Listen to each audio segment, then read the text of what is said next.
Les amis, bonjour.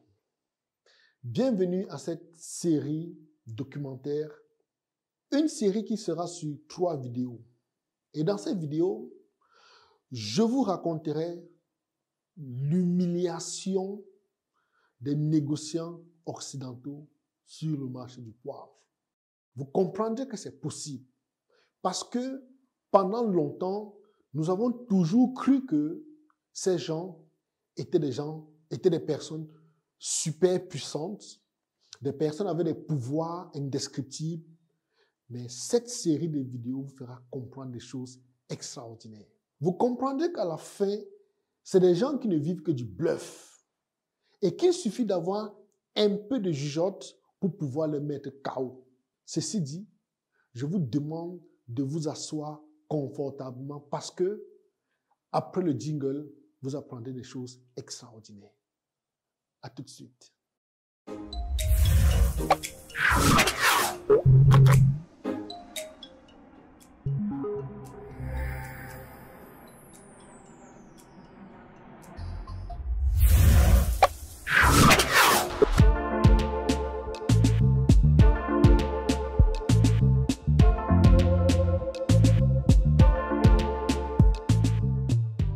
Les amis, puisque nous parlons de poivre, savez-vous que le Cameroun produit depuis les années 50 l'un des meilleurs poivres au monde et que ce poivre est commercialisé en grande partie par une société française, je ne citerai le nom pour éviter une publicité gratuite. Le poivre blanc de Pendia, puisqu'il s'agit de lui, est classé parmi les meilleurs sur le marché international pour 4 bonnes raisons. D'abord, sa saveur incomparable. Ensuite, son caractère sauvage avec un piquant prononcé, sa chaleur acidulée, sa bonne longueur en bouche. Bien malheureusement, seuls les négociants étrangers profitent de cette manne. C'est dans cette dynamique que nous avons lancé le concept innovant de tourisme entrepreneurial, un événement qui consiste à former les négociants africains. Par exemple, ceux qui seront des nôtres du côté de l'île Maurice du 25 au 30 juillet bénéficieront de mon savoir, mon carnet d'adresses, mon accompagnement permanent, mon expérience, mon expertise, intégreront notre groupe privé de négociants, intégreront également le plus grand réseau de négociants africains au monde et par la suite, ils seront automatiquement intégrés dans la première association de négociants africains au monde. À l'île Maurice, nous prendrons en charge le visa, l'hébergement, la restauration et la visite touristique. En bonus, et le plus important, vous aurez la possibilité de venir faire un stage de perfectionnement de 1 à 3 mois dans nos locaux 6 à Douala. Alors les amis, pour en savoir plus, cliquez immédiatement sur le premier lien qui figure dans le descriptif de cette vidéo. Fernand Braudel disait, je cite, « Les grandes compagnies de commerce sont nées de monopoles marchands. » Fin de citation. Cette partie est très simple.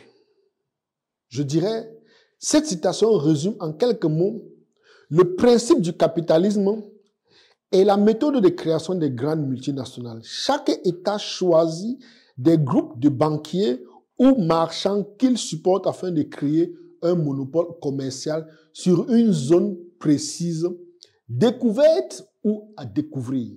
Tout près de nous, nous avons le cas de Huawei, supporté par les Chinois, Apple, supporté par les États-Unis, Total, supporté par la France. Toutes ces entreprises sont des entreprises privées, mais qui ont un certain monopole dans un secteur. C'est pour vous expliquer à quel niveau, ici, nous essayons de rejoindre Fernand Braudel dans sa pensée. Il faut noter que ceci date depuis l'époque coloniale, où les compagnies furent créées à partir du XVIIe siècle. Ceci dans le but de maintenir le monopole et ces compagnies bénéficiaient d'une charte royale leur accordant un monopole commercial pour certaines régions et ceci au détriment des circuits déjà existants et du reste de la communauté marchande. Pour remonter dans le temps, les plus célèbres de ces compagnies furent les compagnies des Indes anglaises. East Indian Company, fondée en 1599 et ayant obtenu son monopole en 1600. Les Néerlandais ont créé la Oost-Indische Compagnie, fondée en 1602. Et enfin, les Français vont créer la Compagnie des Indes orientales fondée en 1664. Mais il y a également des compagnies des Indes, des danoises, italiennes et allemandes.